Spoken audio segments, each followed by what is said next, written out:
Hello students, welcome to Leela Science Center. I am Suraj Seth, your physics faculty. आज हम लोग friction का second video ये है, एक तरह से कह सकते हैं, यानी फ्रिक्शन पढ़ेंगे. एग्जैक्टली फर्स्ट आपने जब वीडियो देखा तो उसमें हमने फ्रिक्शन को इलेबोरेट किया कुछ एग्जांपल्स को लेकर के. आज जो हम ये अपना वीडियो बना रहे हैं ये किसमें है, तो ये हमारा लाइव सेशन होगा टाइप्स ऑफ फ्रिक्शन से रिलेटेड. जैसा आप जानते हैं ये सारे टॉपिक्स कहाँ से हैं, तो लॉ ऑफ मोशन वाले चैप्टर से हमारे हैं. लॉ ऑफ मोशन का ये हमारा 5th वीडियो है, जिसमें लास्ट टाइम हमने क्या किया कि हमने एक फ्रिक्शन टॉपिक स्टार्ट किया, जिसमें हमने क्या किया तो फ्रिक्शन के कुछ हमने प्रोसेस जाने, एग्जांपल्स जाने कि क्या होता है एग्जैक्टली, कुछ एग्जांपल्स के थ्रू उसको समझा गया, कुछ ऑब्जेक्टिव क्वेश्चन देखा हमने. आज की वीडियो हमारी क्या होगी, तो आज की वीडियो हमारी होगी टाइप्स ऑफ फ्रिक्शन से रिलेटेड. कितने टाइप्स के हमारे फ्रिक्शन होते हैं, 3 टाइप्स के होते हैं, अभी हमने बताया जाएगा. इसके अलावा फिर हम लोग जानेंगे कुछ इससे रिलेटेड ऑब्जेक्टिव क्वेश्चंस, कुछ हम लोग लाइव एग्जांपल्स देखेंगे, उससे समझ पाएंगे कि हमारे टाइप्स ऑफ फ्रिक्शन कितने होते हैं, फ्रिक्शन हमें कहाँ हेल्प करता है, इसके भी हम लोग लाइव वीडियोस के थ्रू हम लोग जानेंगे. फिर हम लोग क्या देखेंगे, नॉर्मल, एग्जैक्टली नॉर्मल फोर्स क्या है ये भी जानेंगे. तो आइए स्टार्ट करते हैं हम अपने आज के सेशन को, जिसमें हम लोग सबसे पहले क्या जानेंगे, टाइप्स ऑफ फ्रिक्शन. जैसा हमने बताया ये कहां सा है, तो ये law of motion 5th chapter है, लॉ ऑफ मोशन, उसी का ये पार्ट है. तो आइए स्टार्ट करते हैं. सबसे पहले हम बात करेंगे टाइप्स ऑफ फ्रिक्शन. फ्रिक्शन कितने टाइप के होते हैं, तो फ्रिक्शन हमारे जो हैं वो 3 टाइप्स के होते हैं, जिसमें सबसे पहला आता है static friction, second one is sliding friction and next rolling friction. Okay, तो ये हमारे 3 टाइप के फ्रिक्शन होते हैं.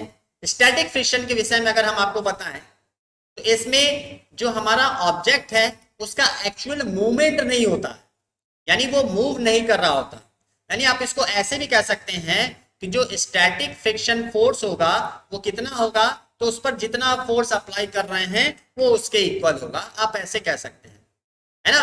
Force of static friction is equal to applied force, तो आप ऐसे भी बता सकते हैं. आइए अब आपको एक एग्जांपल के थ्रू आपको दिखाते हैं कि हमारा, जैसे ये आप देख रहे हैं हमारा एक क्यूब है, इस पर हमने फोर्स लगाया, ये क्या हो रहा है, स्लाइड हो रहा है. अगर ये स्लाइड नहीं होता तब तक का फोर्स हमारा कहलाएगा स्टैटिक फ्रिक्शन.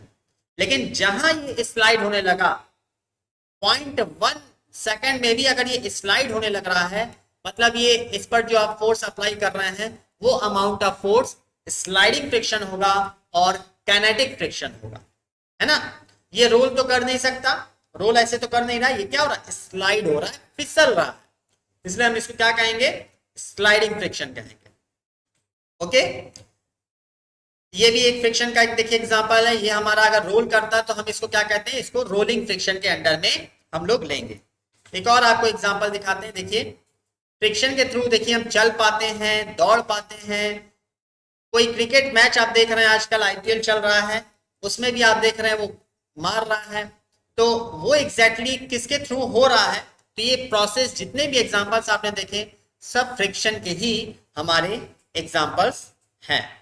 ओके, यहां तक चीजें क्लियर है बाबू, आपको बताएं. एनी डाउट्स आप चैट बॉक्स में पूछ सकते हैं, कोई भी डाउट्स हो आपको. यस, आइए एक और एग्जांपल के थ्रू आपको समझाते हैं. देखिए हमारा बॉल है, रेस्ट में है, मूव नहीं कर रहा है. इस समय इस पर जो फोर्स है, इसका एक्चुअल वेट वाला फोर्स है, वो क्या कहलाएगा, स्टैटिक फ्रिक्शन, जिसमें मूवमेंट आप देख सकते हैं कोई नहीं हुआ है. यानी हम क्या कहेंगे इसको कि इसमें हमारा फोर्स ऑफ स्टैटिक फ्रिक्शन जो है वो क्या होगा, अप्लाइड फोर्स, है ना.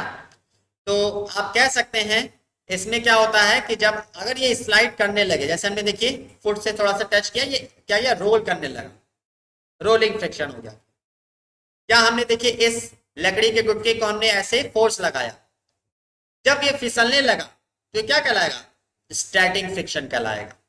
और ये बात ध्यान रखिएगा, जो हमारा स्लाइडिंग फ्रिक्शन होता है वो ऑलवेज लेस देन होता है स्टैटिक फ्रिक्शन के। इसके एक एग्जांपल से आप ऐसे समझ सकते हैं, जब आप साइकिल वगैरह चलाए होंगे जरूर, तो जब आप पैडल को मारते हैं, फोर्स अप्लाई करते हैं, तो बिगिनिंग में आपको फोर्स अधिक लगाना पड़ता है, लेकिन जहां ये वो रोल करने लगता है तो आप देखते हैं थोड़ा सा कम भी आपने फोर्स लगाया तो इजिली क्या होगा, वो रोटेट करने लगेगा, मूव वो होने लगेगा। तो ये क्या कहलाया हमारा, ये रोलिंग फ्रिक्शन हुआ। तो आप कह सकते हैं जो बिगिनिंग में फोर्स लगा, जब वो रेस्ट में है तब तक जो आप फोर्स लगा रहे हो उस पर, तो वो कौन सा फोर्स है, स्टैटिक फोर्स है। मूव होने लगा, रोल करने लगा, कौन से फोर्स में वो कन्वर्ट हो गया, आपका रोलिंग फ्रिक्शन।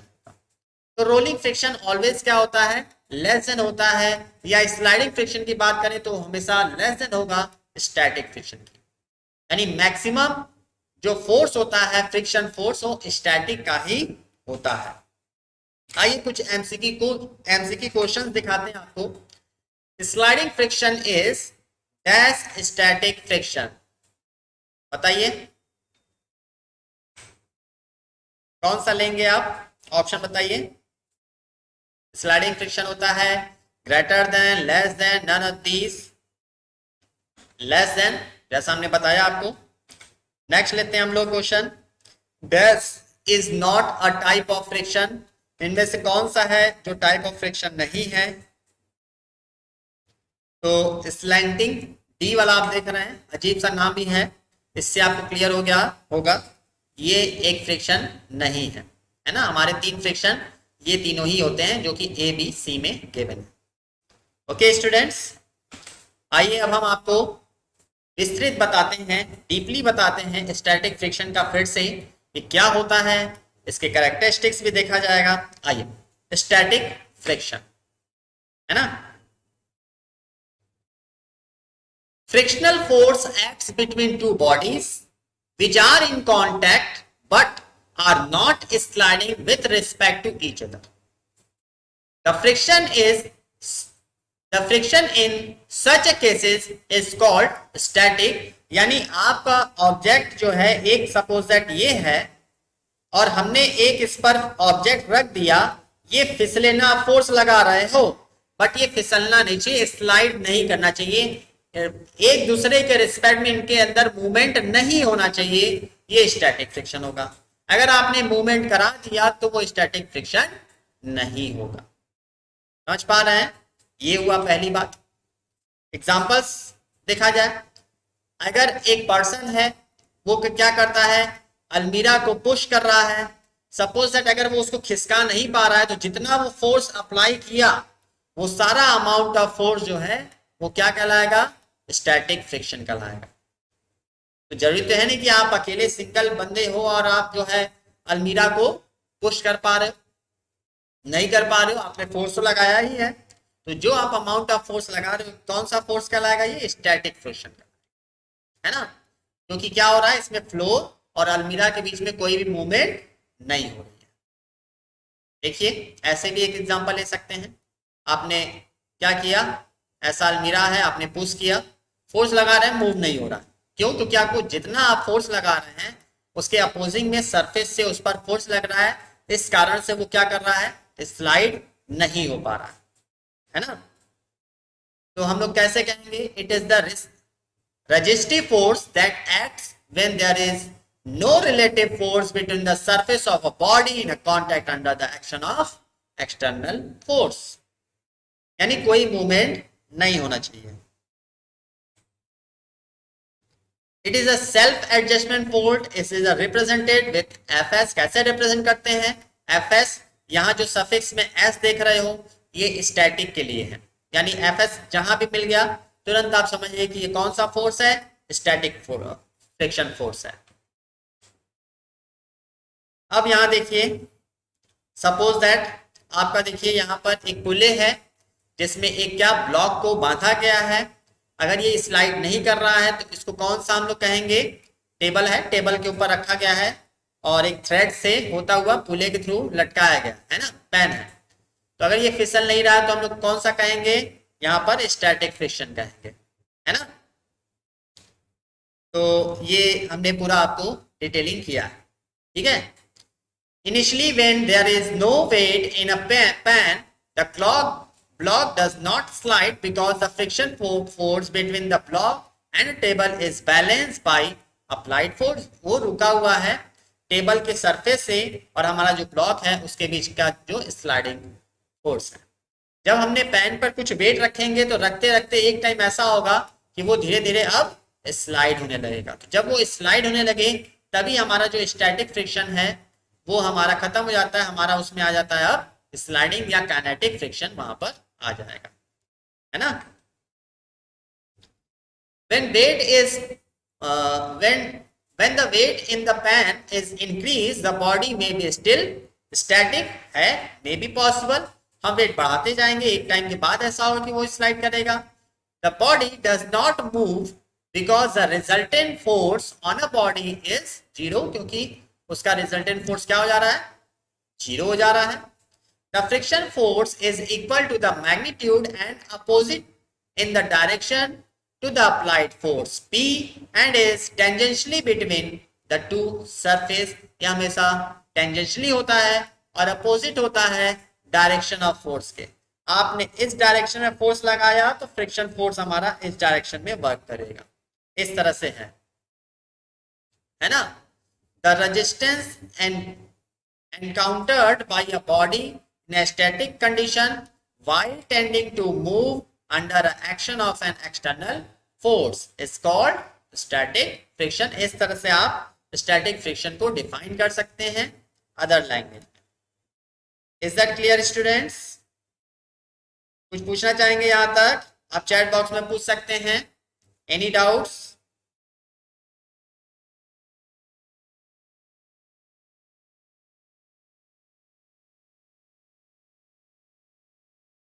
नो. देखिए होता क्या है, जब आप चीजों को समझते हैं तो आपको उसमें क्या करना होता है, आपको बताना भी होता है कि हाँ चीजें मेरे को समझ में आ रही हैं. तब तो सामने वाला यानी जो हमारा टीचर है वो समझ पाए कि नहीं एग्जैक्टली आपको चीजें आ रही कि नहीं. ऐसा तो नहीं क्या मेरी स्पीड टू हाई है, ऐसा तो नहीं मैं जल्दी जल्दी बता दे रहा हूं और आप चीजें समझ नहीं पा रहे हो. तो आपको कनेक्ट होना पड़ेगा. तो इसके लिए आपको प्रयास करिए कि जहां भी आपको प्रॉब्लम होती है, डाउट्स है, आप रिप्लाई करिए. ओके.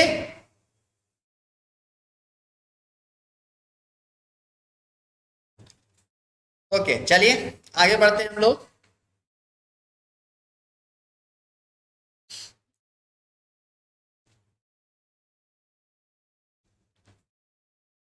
तो इस तरह से हमने स्टैटिक फ्रिक्शन के विषय में क्या जाना कि ये मैग्नीट्यूड जो उस पर फोर्स लग रहा है, फोर्स का मैग्नीट्यूड है उसी के बराबर होता है और उसके डायरेक्शन के अपोजिट में होता है ना. किसी भी ऑब्जेक्ट के ऊपर जो आप फोर्स लगा रहे हो, अप्लाइड फोर्स जो है उसका मैग्नीट्यूड ही स्टैटिक फ्रिक्शन फोर्स होता है. ये हमने अभी जाना. आइए हम लोग आगे बढ़ते हैं. यहां पर हम यही बात बताना चाह रहे थे. The maximum value of static friction is called limiting friction. यानी इतना फोर्स अधिक लगा दे रहे हैं कि वो क्या कर रहा है, स्लाइड नहीं हो रहा है. तो वो मैक्सिमम जो होगा वो हमारा क्या कहलाएगा, लिमिटिंग फ्रिक्शन. है तो सारा स्टैटिक फ्रिक्शन ही है. तो मैक्सिमम स्टैटिक फ्रिक्शन जो है वो हमारा कहलाएगा लिमिटिंग फ्रिक्शन. यानी मूवमेंट होने के जस्ट मिली सेकेंड पहले तक का उस पर जो अप्लाइड फोर्स है वो लिमिटिंग फ्रिक्शन. समझ पा रहे हैं. तो Fs का यानी स्टैटिक फ्रिक्शन का जो मैक्सिमम होगा वो क्या कराएगा, Fl. यहाँ जो सफिक्स में L लगा है वो लिमिटिंग के लिए लगा है, ये लिमिटिंग फ्रिक्शन है. Okay students. और इसका जो कोएफिशिएंट होगा वो जनरली क्या माना जाता है, तो एक से कम माना जाता है कोएफिशिएंट ऑफ स्टैटिक फ्रिक्शन की वैल्यू. ओके. इसको हम लोग म्यू एस से रिप्रेजेंट करते हैं and it is always less then 1. ये बात आप कहीं साइड में नोटिंग जरूर कर लीजिएगा. ठीक है. आइए कुछ क्वेश्चंस पर आते हैं. पहला, the maximum value of static friction is called. Just बताया है, रिप्लाई करिए फास्ट चैट बॉक्स में. कौन सा सही है बताइए.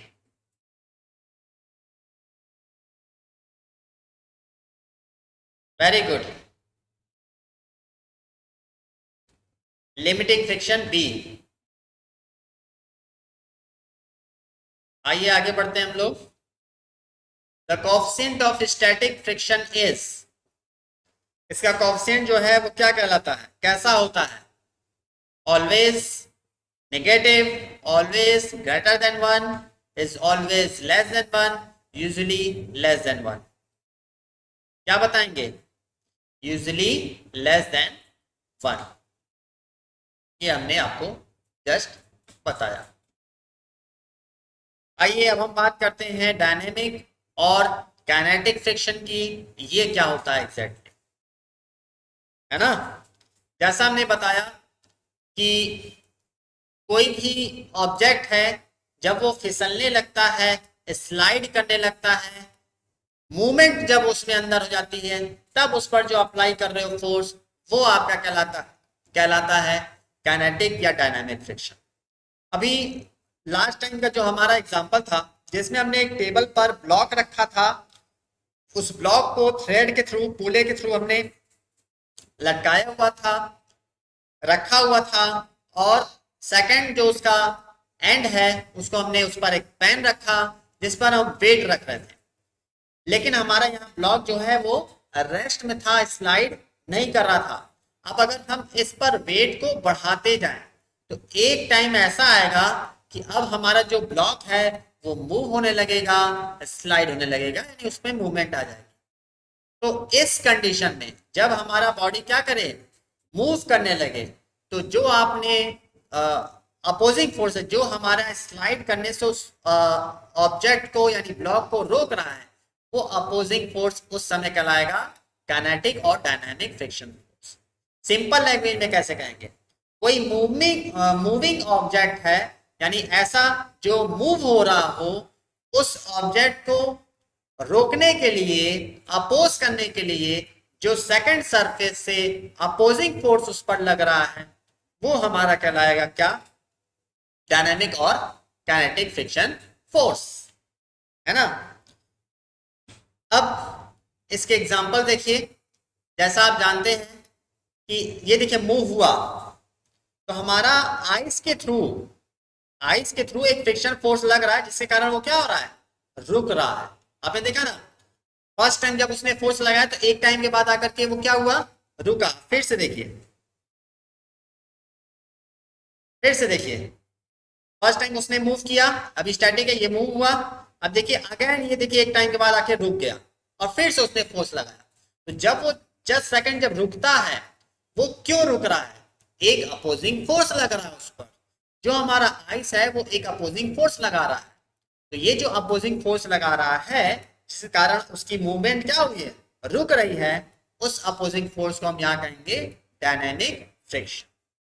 समझ पा रहे हैं स्टूडेंट्स? बताएं। आइए इस पर चर्चा करते हैं, आगे बताते हैं आपको।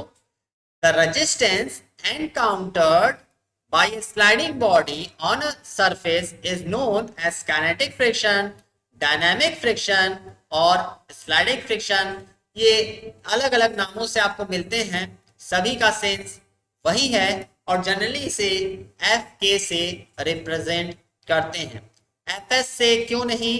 बिकॉज एस फॉर वहां स्टैटिक बता दिया गया है, तो यहाँ हमने एफ के किया, के फॉर यहाँ काइनेटिक या डायनामिक बोल सकते हैं।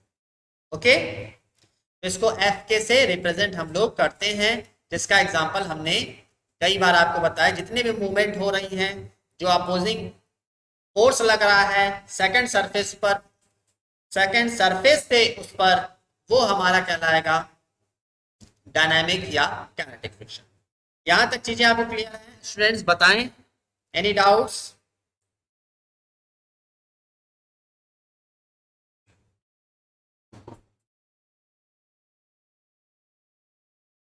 कुछ पूछना चाहेंगे?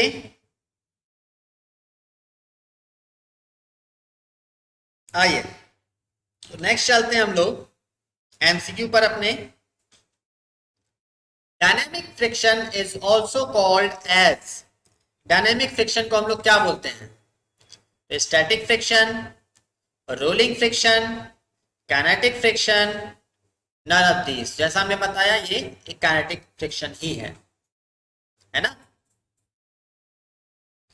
नेक्स्ट बात करते हैं अब हम लोग the resistance encountered by a sliding friction on a surface is called, तो किसका एग्जाम डेफिनेशन है ये, स्लाइडिंग फ्रिक्शन का। यस, तो ये स्लाइडिंग फ्रिक्शन का हमारा एग्जांपल था।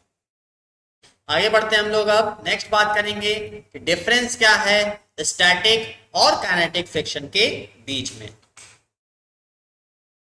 तो अ ग्राफ इज प्लॉट, आप देख रहे हैं नीचे ग्राफ हम बना रहे हैं, इसमें एक्स एक्सेस और वाई एक्सेस दोनों एक्सेस हैं। एक्स एक्सेस हमारा अप्लाइड फोर्स W रिप्रेजेंट करेगा, वाई एक्सेस फ्रिक्शन। जब आप अप्लाई कर रहे हो फोर्स को तो हमारा क्या हो रहा है, ऑब्जेक्ट मूव नहीं हो रहा है, ये हमारा स्टैटिक फ्रिक्शन है। जब हमारा वो मैक्सिमम पॉइंट तक पहुंचा, है ना, देखिए यहां तक, इस पॉइंट तक जब हमारा ये पहुंच रहा है, इस पॉइंट पर ये हमारा मैक्सिमम स्टैटिक फ्रिक्शन बोला जाएगा। और इसी पॉइंट पर हम लोग इसको क्या बोल रहे हैं, लिमिटिंग फ्रिक्शन। क्या बोलेंगे यहां पर, लिमिटिंग फ्रिक्शन, है ना, इस पॉइंट पर। अब अगर आप जरा सा भी अधिक फोर्स करते हो तो ये क्या करता है, अब इसके अंदर मूवमेंट होने लगती है और ये स्लाइड होने करेगा, मूव करने लगेगा, और कौन सा फ्रिक्शन में कन्वर्ट हो जाएगा, काइनेटिक फ्रिक्शन। अब उतना ही फोर्स आप लगाओगे तो इजिली वो मूव होता रहेगा। तो आप जानते हो क्या होता है, बिगिनिंग में किसी भी ऑब्जेक्ट को मूव कराने के लिए कुछ एक्स्ट्रा फोर्स आपको जरूर अप्लाई करने पड़ते हैं, है ना। तो जो एक्स्ट्रा फोर्स अप्लाई कर रहे हो, मैक्सिमम पॉइंट तक जो ले जा रहे हो, तो बिगिनिंग में तो स्टैटिक हो गया, मैक्सिमम पॉइंट तक ले गए, लिमिटिंग फ्रिक्शन हो गया, और उसके बाद आप जरा सा भी फोर्स लगाते हो, मूव करने लगता है, और वो तब आपका जो अपोजिंग फोर्स है वो काइनेटिक फ्रिक्शन कहलाता है ना। यानी कि हमारा जो ऑब्जेक्ट है, जो अप्लाइड फोर्स है, जब तक इक्वल रहता है, applied force is equal to the static friction force, तब तक हमारा ऑब्जेक्ट मूव नहीं करता है। जैसे ही आपने अप्लाइड फोर्स उसके फ्रिक्शन फोर्स से बढ़ाया, तब हमारा धीरे धीरे धीरे मैक्सिमम के बाद वो मोशन करने लगता है और काइनेटिक फ्रिक्शन तब वर्क करने लगेगा। When the applied force increase, the friction force increases and reach a maximum value which represented by a straight line in graph. In this case, the applied force is equal to the magnitude of FL, जैसा हमने बताया, in the opposite direction. Hence, the resultant force on a block is equal to 0 and body is equilibrium. तो body हमारा equilibrium में होता है। When applied force crosses W1, body start sliding on a surface, यानी जब उसको cross करता है तो हमारा क्या हो जाता है, वो स्लाइड करने लगता है। But the force required to keep the body in motion with uniform velocity is little less than FL, यानी लिमिटिंग से थोड़ा कम होता है, जैसा हमने अभी आपको बताया। The friction at this condition is called kinetic friction. Okay students, चीजें क्लियर है यहां तक? कुछ पूछना चाहेंगे, एनी डाउट्स?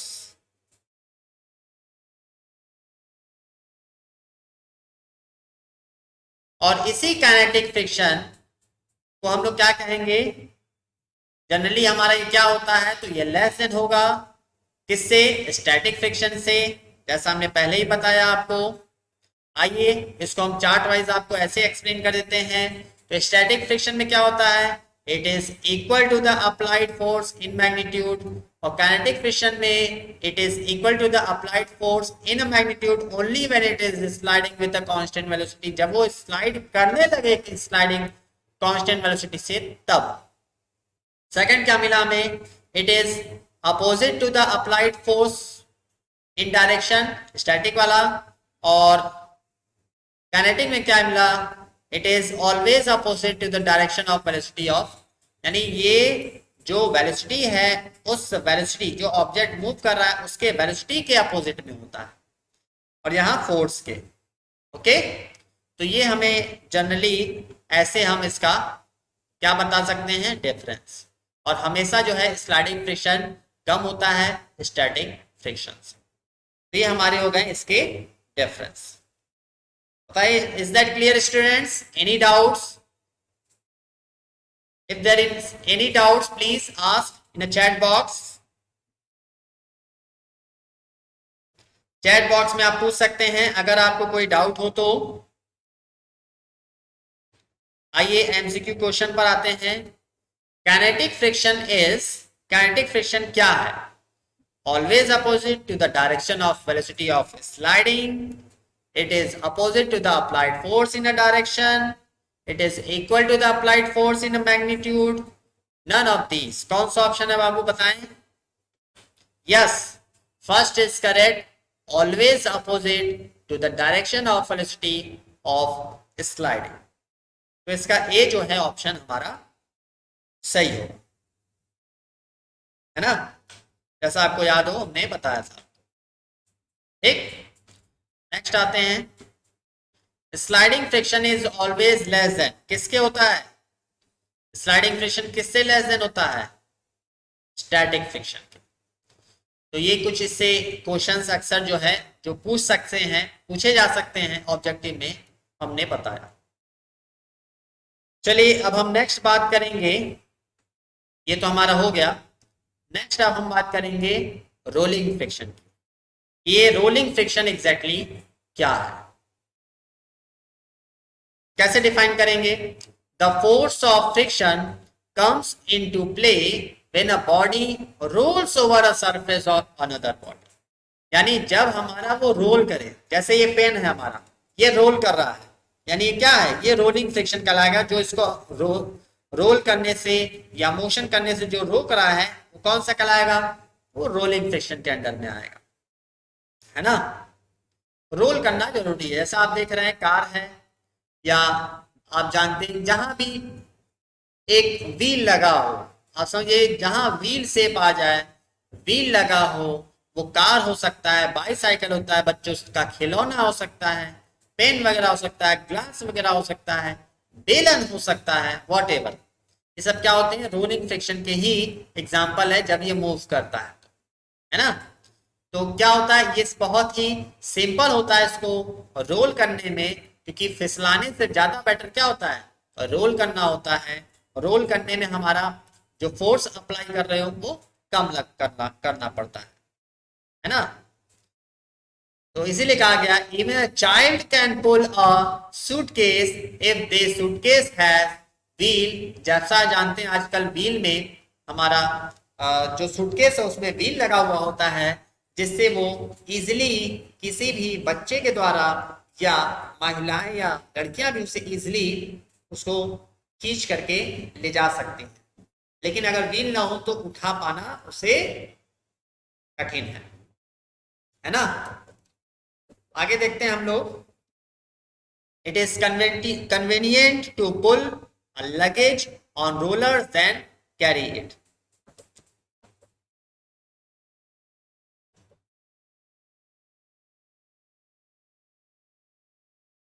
तो जो एग्जैक्टली रोलर है वो क्या करता है? तो रिड्यूस करता है हमारे फ्रिक्शन को, और जो फोर्स लगाते हैं, the force of friction between the rolling body and a surface is called rolling friction. यानी जो हमारा ऑब्जेक्ट है जो रोल कर रहा है और जिस सरफेस पर रोल कर रहा है, इसके बीच में जो हमारा अपोजिंग फोर्स है वो हमारा कहलाएगा रोलिंग फ्रिक्शन। आइए इसके कुछ एग्जांपल्स आपको दिखाएं। ये तो सभी लोग इससे परिचित होंगे। जनरली आप मॉल वगैरह में जाते हैं तो ये हमें दे दिया जाता है, जितना भी आप सामान परचेस कर रहे हो इसमें रख लीजिए और इजीली कैरी करके एक प्लेस से दूसरे प्लेस पर आप ले जा सकते हैं। क्योंकि जब बड़े बड़े मॉल में जाते हैं तो वहाँ गुड्स हमारे जो आपने सामान परचेस किया है उसे कैरी करना थोड़ा कठिन होता है, हैवी वेट का हो जाता है। तो मेरे को ये एक ट्रॉली दे दी जाती है जिस पर आप रख करके सारी परचेजिंग करते हैं। तो यहाँ भी जो व्हील लगे हुए हैं वो व्हील एक लगाने का यही रीजन है जिससे फ्रिक्शन फोर्स कम लगे, और कम फोर्स लगा के इजिली उसे आप क्या करें? एक प्लेस से दूसरे प्लेस पर ले जा सकें, टू पुल और पुश। इसके अलावा जानते हैं रेलगाड़ियों के डिब्बों में भी जो हमारा व्हील वगैरह है वहां पे कौन सा लगाया जाता है, यही व्हील लगाया जाता है, जिससे कि वो रोल करे और कम फोर्स लगा करके आप इजीली उसको क्या करें, खींच सकें। इसके अलावा हमारा जो भी रोटेट कर रहा है वहां तुरंत समझिए कि वहां रोलिंग फ्रिक्शन वर्क कर रहा है। साइकिल चलाने हो या छोटे बच्चों की कार वगैरह हो या फिर हमारा ट्रेन हो, ट्रॉली हो, एक्सेट्रा, ये सब एग्जांपल हैं हमारे रोलिंग फ्रिक्शन के। बॉल बियरिंग याद होगा आपको, लास्ट टाइम हमने बताया था, ये भी एक रोलिंग फ्रिक्शन का ही हमारा एग्जांपल है ना। यहां भी एक रोलिंग फ्रिक्शन है। जो छोटे छोटे आप बॉल देख रहे हैं दोनों सरफेसेस के बीच में लगे हैं, ये क्या करता है, ये फ्रिक्शन को रिड्यूस करता है। अगर ये ना रहे तो हमें फ्रिक्शन फोर्स हमारा जो है वो ज्यादा अप्लाई करना पड़ेगा। When a spherical body rolls on a horizontal surface, then speed of body goes on decreasing and finally it stops, है ना। कोई भी स्फेरिकल बॉडी है अगर हॉरिजॉन्टल सरफेस पर किसी भी स्पीड से यानी मोशन करा रहे हो तो धीरे धीरे आप देखते हो कि रोल करते करते वो डिक्रीज होते लगता है उसकी स्पीड, और एक टाइम आता है कि वो स्टॉप हो जाता है। जिस अपोजिंग फोर्स उस पर लग रहा है जिस कारण कि वो एक टाइम के बाद आके रुक रहा है, तो वही फोर्स हमारा रोलिंग फ्रिक्शन एग्जैक्टली कहलाता है ना। ये भी एक एग्जांपल है, ले सकते हैं हम लोग। हमने पुश किया, ये इस पर रोल कर रहा है, हमारे बॉल्स हैं रोलिंग बॉल्स इस पर मूव कर रहे हैं, और एक टाइम के बाद आकर के क्या हो जाएगा, वो हमारा रुक जाएगा। The necessary condition to roll the center of mass of roller at constant speed on a rough surface is that there should be a component of applied force parallel to the surface. Surface के parallel होना चाहिए पहली बात, जो उसका centre of mass है, जिसके कारण वो क्या करे, स्लाइड कर पाए। अगर इधर उधर होता है तो वो स्लाइड करने में उसको प्रॉब्लम हो सकती है। ओके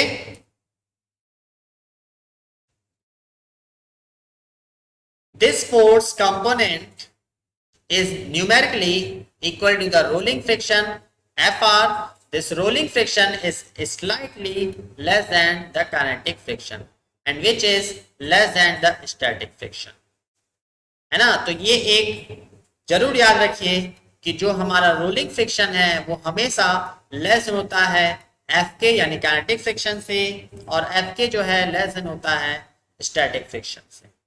यानी रोलिंग फ्रिक्शन हम कह सकते हैं कि दोनों से Fk यानी डायनामिक या kinetic friction as well as static friction दोनों से ही कम होता है।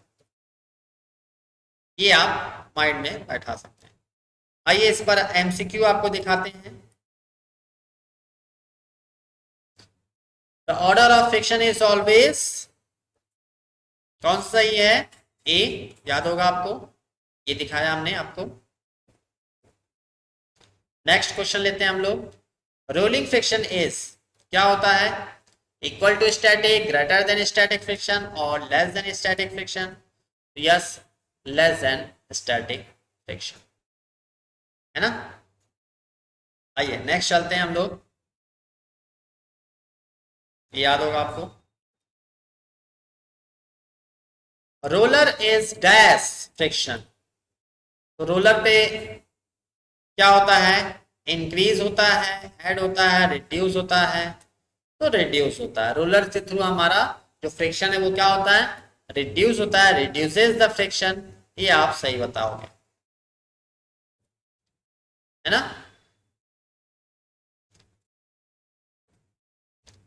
आइए अब हम नेक्स्ट बात करेंगे नॉर्मल रिएक्शन फोर्स। ये एग्जैक्टली क्या है नॉर्मल रिएक्शन फोर्स, जिसको हम लोग कैपिटल एन से रिप्रेजेंट करते हैं।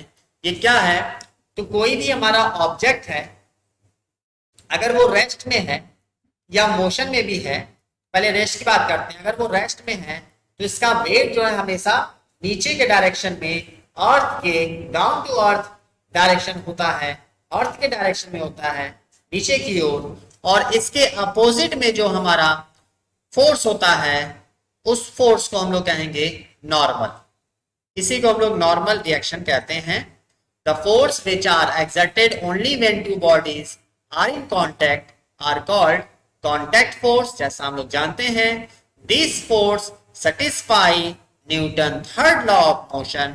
ये न्यूटन के थर्ड लॉ पर डिपेंड करता है। जैसे आपने एक सरफेस लिया, ये लिया, तो ये हमारा जो मोबाइल है हमारे हैंड पर एक फोर्स अप्लाई करेगा, और ये जो फोर्स अप्लाई करेगा अपने वेट के बराबर, इसी फोर्स को हम लोग क्या कहेंगे, उसका वेट वाला फोर्स, और इसके अपोजिट में जो फोर्स लगा वो हमारा नॉर्मल रिएक्शन होगा, normal force.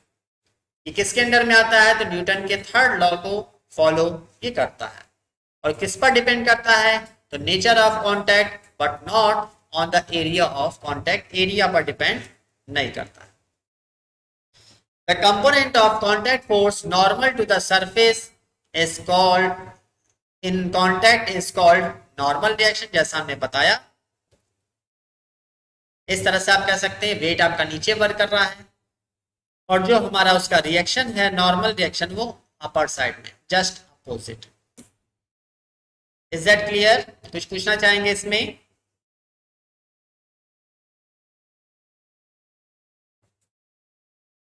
In general, all surfaces are rough at microscopic level. The actual points of contact are difficult to be ascertained. Okay? Hence, it is difficult to know the magnitude and direction of all these contact forces. थोड़ा सा इसके direction को, magnitude को find out करना difficult होता है। The resultant of these force can be estimated. Let us consider a block of mass m resting on a surface as shown in figure। जैसा आप फिगर में देख रहे हैं, तो इसका वेट जो है, ये पॉइंट जो आप देख रहे हैं, ये पॉइंट हमारा क्या कहलाएगा, ये पॉइंट हमारा सेंटर ऑफ मास कहलाएगा। इसका मास नीचे वर्क कर रहा है, वेट नीचे वर्क कर रहा है, और इसके अपोजिट डायरेक्शन में जो हमारा लग रहा है ये हमारा एन है ना, reaction. The weight of body mg acts vertically upwards on it due to contact at various point on the surface. A resultant contact force acts on the body. Let the vertical component of this resultant contact force be n. Okay, as the body has no vertical motion, this component of the contact force must be balanced by a weight of body and equal mg। यानी जो upwards आप देख रहे हैं force n, वो downwards हमारे wait के mg के इक्वल होगा, है ना। ये यहां पर बताया गया। क्यों? बिकॉज ये परपेंडिकुलरली फोर्स वर्क कर रहे हैं, जो कि हमारा नॉर्मल रिएक्शन होता है। तो ये था हमारा नॉर्मल रिएक्शन। तो हम कैसे कहेंगे, it is the resultant contact force acting on a body placed on a rigid surface perpendicular to the plane of contact. ये किस पर डिपेंड करता है, तो उसके नेचर पर, कि नेचर ऑफ कॉन्टैक्ट क्या है। इस पर डिपेंड नहीं करता है, तो एरिया पर डिपेंड नहीं करता है। Even in the event of the motion of a body on a surface, this force remain unaltered. तो ये बात आपको ध्यान रखना है। Okay, in the case of body resting on a plane surface inclined and at the angle theta with the horizontal, जैसा figure में देख रहे हैं, अगर हम इसको इंक्लाइंड कर दें, वेट को हमने mg मान लिया, तो इसके mg के दो कंपोनेंट होंगे, एक mg cos theta horizontal component, और वर्टिकल वाला होगा हमारा mg sin थीटा, जैसा आप देख रहे हैं।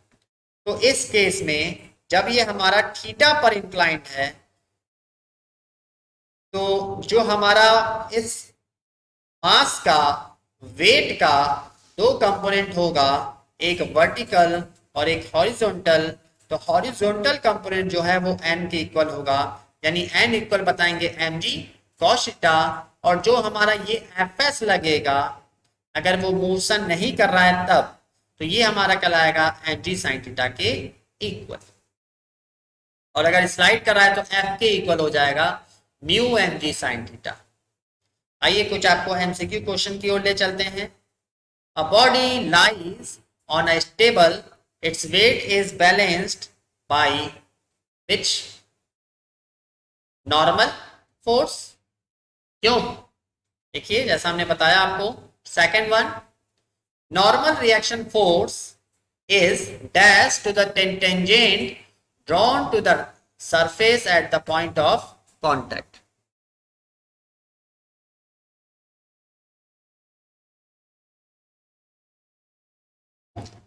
कौन सा होगा? Yes, perpendicular. परपेंडिकुलर होता है हमेशा, आपको ये बात ध्यान रखनी है। देखिए जैसा हमने बताया आपको, होप आपको चीजें समझ में आ गई होंगी स्टूडेंट्स। फिर भी अगर आपको कोई डाउट्स होता है, कोई क्वेरी होती है, तो आप मेरे से चैट बॉक्स में पूछ सकते हैं। आपके डाउट्स को शॉर्ट आउट किया जाएगा, बताया जाएगा, और फिर मिलते हैं अपने नेक्स्ट वीडियो में। Till then, bye bye. जय हिंद, जय भारत।